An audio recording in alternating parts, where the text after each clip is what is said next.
BPS masuk di desa kami sejak tahun 2019. Kami dibekali atau ikut pelatihan mengenai adaptasi kekeringan, tanaman ramah lingkungan, juga untuk mengatasi perubahan iklim. Dengan adanya pendampingan DPPS, YPPS di desa, banyak sekali pengetahuan yang kami dapat. Pengetahuan yang pertama itu terkait di bidang pertanian, bagaimana bercocok tanam dan sebagainya. Terkait dengan perubahan iklim, masyarakat di sini mulai dari waktu tanam juga sudah berubah. Kalau dulu waktu tanam di bulan Oktober sampai November, sekarang mulai dari akhir Desember atau awal Januari. Dari segi itu banyak petani yang gagal panen, bahkan sampai dengan gagal tanam. Di segi kendaraan ini terkait dengan perubahan iklim itu sangat terasa.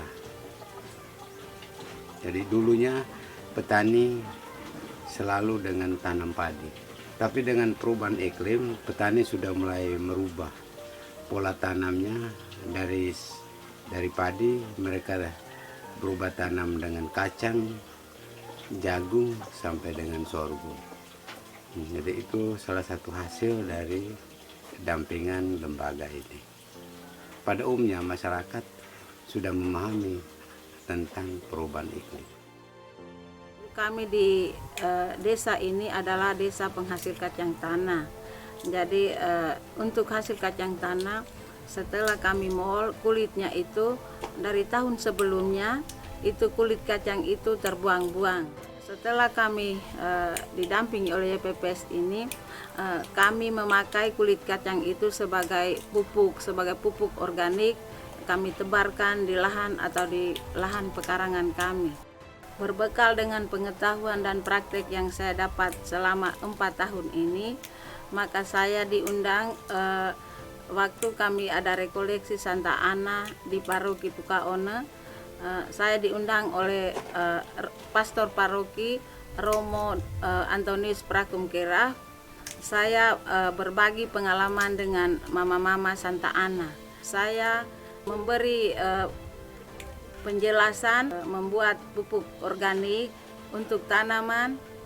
Waktu bulan April saya juga mendapat kesempatan untuk berbagi pengalaman ke anggota PKK di desa Nili Lamawangi dengan membuat pupuk organik.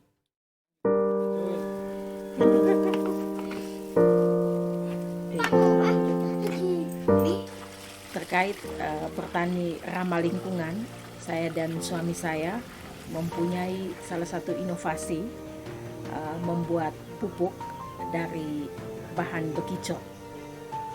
Sebelumnya di desa kami, di desa Bedalewun, bekicot ini merupakan salah satu ancaman bagi petani, yaitu hama tanaman.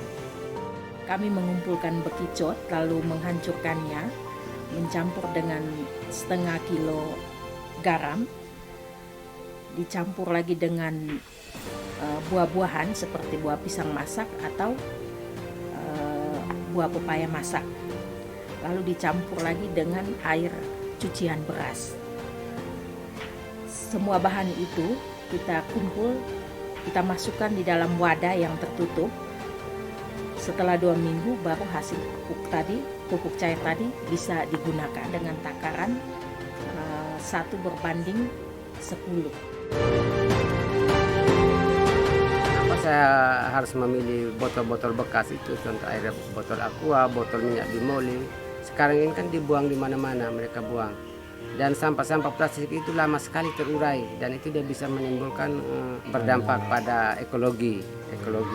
Sehingga sampah-sampah plastik ini saya kumpul plastik ini, yang pertama itu mereka lihat bahwa saya ini orang gila. Karena saya pikul sampah plastik itu di karung. Banyak sandoro pakai gerobak itu mereka lihat untuk apa kumpul botol-botol. Sambil nanti baru kita lihat. Jadi saya kumpul botol plastik itu dengan catatan bahwa botol plastik itu saya isi air. Saya lubang pakai jarum. Ini kita menjaga untuk di musim kemarau, kalau airnya kurang kita bisa isi begini saja. Nanti dia tetes pelan-pelan. Ini kan sekitar 2 hari baru bisa habis, itu kan sudah bisa mengurangi kita punya pekerjaan.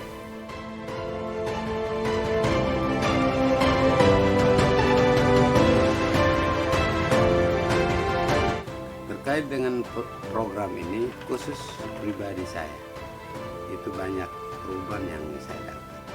Saya mulai dari membangun sebuah solar dryer atau orang sebut greenhouse. Setelah itu saya mulai dengan tanam jagung, kebun cabai. Lalu sekarang sampai saya sudah bisa membangun rumah kecil, rumah produksi kecil untuk meningkatkan usaha saya.